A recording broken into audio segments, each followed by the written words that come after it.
Hi guys, Jurassic Junkie here, and I'm going to potentially be drunk by the end of this episode. Welcome to the Friday Night Rant.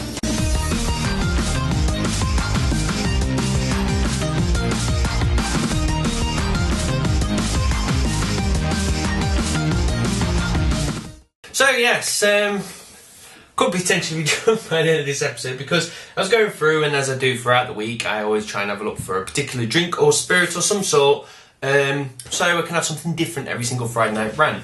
As I was in the shop this week, I saw something, caught my eye, and I thought, you know what, I need to buy that for the Friday Night Rant. And to be fair, I've got a feeling it's going to taste like absolute shit. But let's give it a go. What it is Magnum. And this apparently is tonic wine with iron and vitamins. Shake well. And the worrying thing is it's actually 16.5% at this little bottle. And it also says at the bottom, the name tonic wine does not imply health-giving or medical properties, but it does give you a 62.40 milligrams of iron per bottle. And to top it off, it's got a picture of a man and a woman knocking the boots on the side of it. So yes, shake well. It more looks like a bottle of medicine. Got a feeling it's going to taste like medicine. So there we go. Got a good colour. I do put myself through some pain sometimes for you guys. Right. Smells a bit like marzipan. Bottoms up.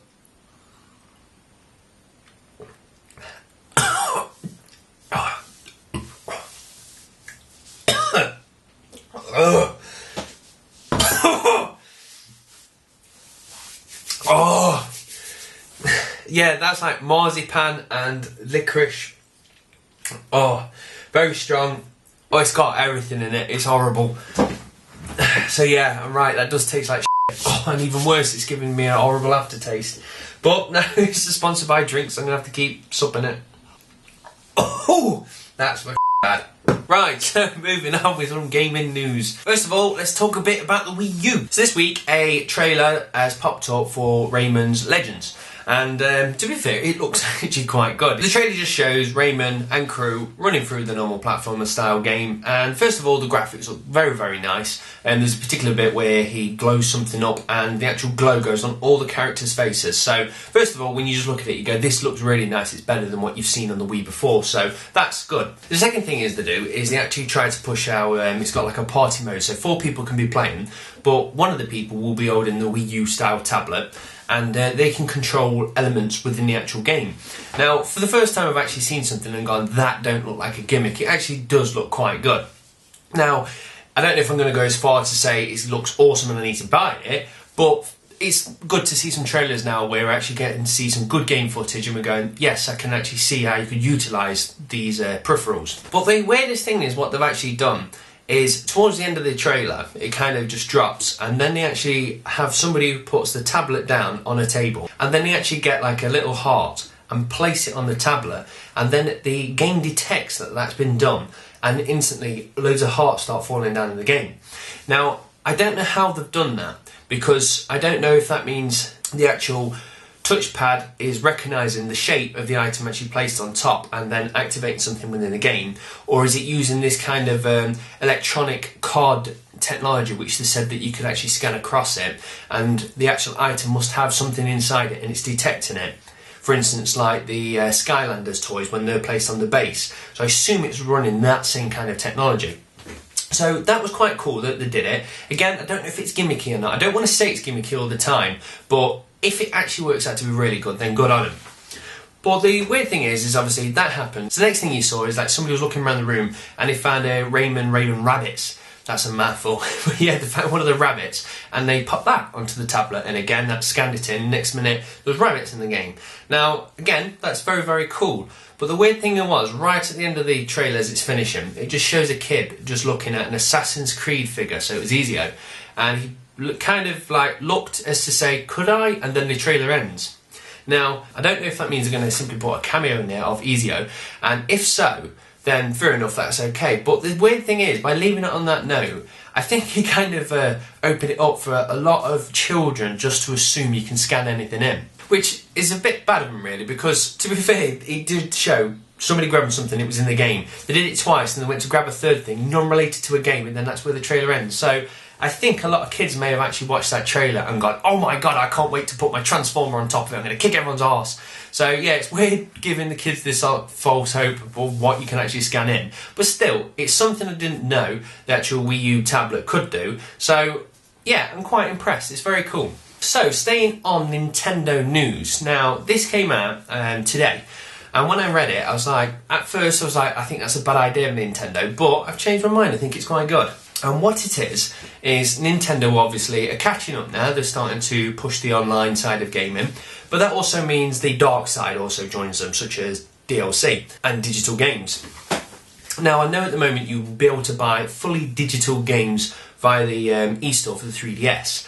So obviously this is going to get rolled out to the Wii U as well. Now the weird thing is, they said that they're actually going to be releasing the actual proper physical format games and also digital games on the eStore for the Wii U. But to download one of these digital games, you can't actually purchase it through the eStore. You can download it through the eStore, but if you want to purchase it, you need to buy a code from somebody else. So what they're saying is they're actually going to you'll be able to get codes by actually going into a shop and actually buying a code there and then from the store, or actually going online to Amazon or eBay and actually buying them through there. Now at first I just thought that was stupid, because you just put one extra step in between taking my money and giving me a digital game. If I'm deciding to go digital, the reason for it is the ease of use, and it's just I can grab it instantly. So instead of just going on and going, clonk, I want that game, I've now got to go off and actually try and buy a code. So first of all I was like, you know what, Nintendo, why on earth did you even think that was a good idea? And then it hit me, it is actually a good idea, because the thing is, that means the actual people selling the codes get to set the price. So as you may have seen if you're on Xbox Live or PlayStation Network, a lot of games which come out straight away sometimes have a £40 price tag. Now over time, sometimes they drop, but very often they stay around the really expensive mark. And to me, I just go, I can't understand why you're doing it, because surely no one's buying these really expensive digital games. But with Nintendo now allowing the shops to actually set the prices, does mean, for instance, if a game comes out and then it's 6 months down the line, if they aren't selling many units, they will drop the price. Then it also means the shops get to be competitive between each other. So the good thing is, if you actually want to decide to buy something digitally, you can then shop around to see who's selling the best digital price. Now, I think that's good, because first of all, obviously, that means the shops are going to be pocketing some money. So I think that's awesome, because obviously, as we've seen, game very nearly went under, and they've been saved now. But the thing is, obviously, it's showing that the market is being damaged slowly by more people buying digitally. So by making people buy digital codes, but still through a shop, is good, because it keeps the shop still alive. But at the same time, it's better for us, because it means we can shop around and look at competitive prices. So yeah, that's what they've decided to do, and I do think it's a good idea. So that's 2 pieces of Nintendo news out of the way. Let's try some more of this.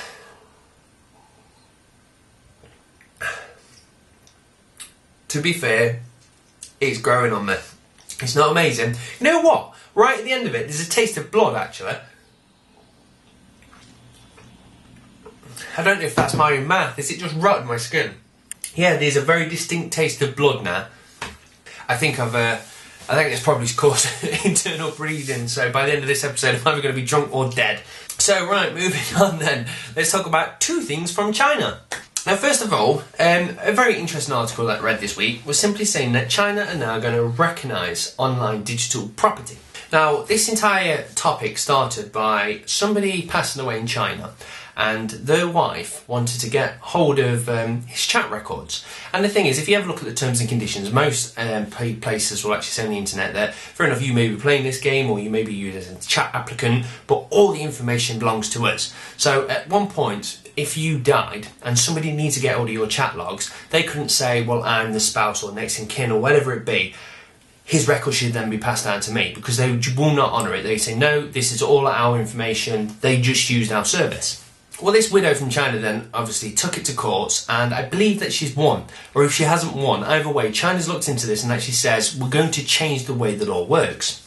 Now what it is as of May, when you actually pass away, your digital life, be it, can be passed down to somebody else. For one, that's kind of cool. For instance, if you had a lot of dedicated time on a particular character and you spent 1,000 hours on it and it was worth a lot of money, for instance, if you wanted to sell it, if you died, that just sits there. So now the person who's left behind can actually take hold of that and obviously do what they want. They might not be able to sell it because obviously terms and conditions of the game will actually state what they can and can't do. But nonetheless, it means now that people in China have the ability to try and actually get your digital life. But at the same time, that's actually scary, because that means if you're ever doing that sly conversation to somebody you like, it does mean that at one point when you're dead, your spouse may be looking all the way through them chat logs. So yeah, if you're in China, just watch what you're typing at the moment. And the other thing I want to talk about in China, not many people know this. Everyone just assumes that people play on consoles in China, and obviously they do. But not many people know it's actually illegal to own a console in China. Now, this is what the actual government set down, saying no one can own a game box. And it's a very weird thing. I could have actually Googled into it and told you the exact reason why, but it doesn't matter. The point still stands that you're not legally allowed to have a games console in your house. Now, obviously, a lot of people do. First of all, they're obviously buying it and obviously not knocking on the government's door saying, guess what I've got? And at the same time, most people actually have probably just bought a knockoff and just playing on a knockoff in the home. But either way, it's illegal up until 2 days from now. Now the weird thing is, there was a speculation, I think it was called the e-box or something like that, but there was a rumour at one point that China was going to get a console. Now that died down, nothing's been said for a long time, until today it's popped up and it says apparently April the 29th is going to be the release date for a box by the very, it started. The very nice name of the CT510, which actually sounds like a mobile phone, but the CT510, gorgeous name, is going to be the new console which is being sold to China. Now it comes preloaded with 8 games. It doesn't state if you can then buy games and actually put them on. I don't know how that works. And it says it's got a Kinect style function, so you can actually control the game just with your hands. He said the reason that it got delayed for so long is they wanted to actually dial it in so the user functions with your hands work really well. So the price tag for this is going to go out at $600. But the weird thing is, they didn't actually state how they got around the law. So not at one point they're saying China's going to let this one pass, or we can pass because it's educational games. They've not said anything. They just says we are launching in 2 days from now, which is very odd. So on one hand, that could actually slightly mean a bit of good news for the China residents, because it could actually mean if they let one through, then Sony, Microsoft, everyone can jump on the bandwagon and say you've got to actually sell our units, which would be good because that means they can do a massive influx of actually selling consoles to an area that doesn't have any gaming devices, which will be awesome because it will send everybody's pockets through the roof. So yeah, very weird one. China can't have consoles, but they're going to get one in 2 days. Named after a phone. Right, so the main thing I wanted to talk about this week is nature.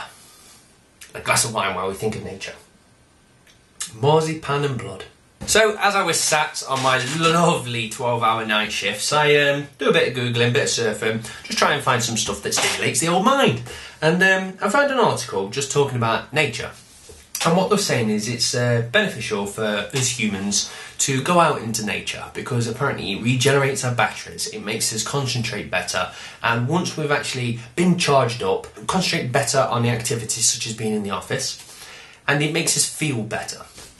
Now, I can automatically just say, you know what I mean, I don't need that much evidence. I'm going to believe you because I feel good when I've been out in the woods and I come back, I feel revitalised. So what they're saying is simply when you go to the office or you pop down to the concrete jungle, you'll notice there's lots of trees and stuff placed all around, and that's supposed to be there just to make us feel better. So all of this, first of all, I actually kind of agreed with. I was like, yeah, that makes sense. So what this article said was apparently this also applies in gaming. So they're saying if you actually have a really nice jungle or trees or just anything in nature, the actual person that playing that game will concentrate that bit more because they actually get feedback from nature and it makes them concentrate and therefore they give more back to the game and enjoy it more. So with that being said, I instantly thought, right, I want to have a few examples. Let me just try and think where I've enjoyed nature more than I've enjoyed the concrete jungle. And instantly, it just came to me, Crisis 1. Really enjoyed Crisis 1. I just thought the jungle was rich, really fell in love with it. But then when you actually go around New York, don't get me wrong, it's a really stunning game. But I actually enjoyed the jungle a lot more. So I said this theory to a few friends on Xbox Live and just thought what they said. And we just started kicking it back and forth, saying this game's got it, this game's got it, and it made a lot more sense. Now, for instance, Dead Island, I've gone through, completed that, it was awesome. But I sold it, but before I sold it, I said to the guy, shall I just keep it? Because, to be fair, I want to go through the beach area again, because I really enjoyed the beach area. And that's because it was just rich, it was sunny, it had palm trees all around, and I could play that level over and over again, because I just enjoyed it. Compared to when it was the actual sewers, I didn't like the sewers or anything like that. So again, that was another tick in nature's box, saying I enjoyed the nature side of things, and that made me want to keep the game. So I thought of something that I really love, Mass Effect. Now, Mass Effect to me is all about an alien universe. I love it because it's obviously completely different to Earth. So therefore, I should like planets which are completely different to Earth. I want to see something really alien. But the level that I liked the most was a planet called Vermeer, which was actually the closest to Earth you could possibly get, because it had beautiful flowing oceans, it had trees, it had, again, all the nature aspects which I love, and it made me like that planet more than any of the other ones. So after that, it actually made me think there is a lot of truth from what they're actually saying, and it kind of made me think that it is very easy to make a level with trees and just basic sunshine. But what game developers try to do is give us really rich atmosphere by giving us cloudy levels. So they spend a lot of time trying to work with the environment, but they never normally just give us sun, bright sun. And it's weird because people like sun, and every game that I've actually mentioned is because you've got the sun bearing down on you. And it's just something that I think game developers are just slightly missing. They're spending so much time and effort trying to make these environments so rich, but they're missing the basic functions. We do like trees and sun and basic things. So with that, it actually means that Crysis 3 is potentially going to be better than Crysis 2, simply because it's still set in New York, but it's now full of lots of trees and lovely sun. So yeah, take it out with what you will. It's just something I read and I thought that's very interesting. So with that being said then, I found a trailer this week of a game which I found very interesting. If I ever see something which not many people probably know about, I prefer to tell you so you can all keep your finger on the pulse and check it out yourself. And what that is a game by the name of Reset. Now, first of all, the trailer's going to be down below. Have a look at it. It's absolutely stunning. And the first thing I thought was, well, another generic CGI trailer which has got nothing to do with the game. Now, the developers actually turned around and said this is completely all done through the game engine. There's no additional special effects chucked on top of it. It's all game footage. So, straight away, once you've seen that trailer, you'll understand it looks stunning. Second of all, I've just come off Catherine, and I really, really enjoyed Catherine because it was a great puzzle game. I like Portal. I do like my puzzle games. And this game is apparently, I wrote this down, is a single-player co-op FPP, which is a first-person puzzler, which has got a strong emphasis on story and atmosphere, where the gamer will be able to have the ability to go back in time and solve puzzles with yourself. So, as I said, it's a single-player co-op, so you actually play with yourself through this game. So I assume you'll probably move something, go back in time and help yourself move it again. So yeah, I've already got confused. But yeah, it sounds very, very interesting. And again, it's actually going to be set in like New York or somewhere, it don't matter, it's a concrete jungle again. But as you go back and forth in time, it looks like the actual environment will actually grow trees and they can disappear again depending at what time you actually play in the game. Now, it's got another tick in the box to say nature's good and nature makes you feel good. But no, I just think it's a very, very nice trailer. I'm quite intrigued to see what this game is actually going to give us. So again, check it down below. I think it looks awesome. So with that, I don't know if the wires just kicked in, but I've been talking apparently for 21 minutes, so I think it's time to wrap up the Friday Night Rant. I've got a feeling though I've only been talking for 2. I don't know what damage this has done to me and my insides. So I'm going to leave us with the question of the week, which is going to be nature. And all it is obviously, I spoke very much about how nature affects us and blah, blah, blah, but what I want to know is, do you think there's a nugget of truth in what I've just said? So if there is, just give us an example of a particular game that you prefer the nature side versus the non-nature side. Because, to be fair, I am actually very intrigued to see how much truth there is in this. I think there is. I spoke to my friends and they backed me up and said, yes, we believe it, but I want to know what you think of this, because it's a very interesting thing that's always been there and I've never actually cottoned onto. So that's the end of the Friday Night Rant. I hopefully will be alive next week. I don't know if this is actually going to kill me or not. Incredibly odd drink. So as always, I hope you have a great weekend. I will. I've got Catherine done, and to be fair, I was going to sell it, but I've already got the urge to carry on playing Catherine, so we shall see. So hope you have a great time, guys. Thank you very much for watching. Cheers. Bye.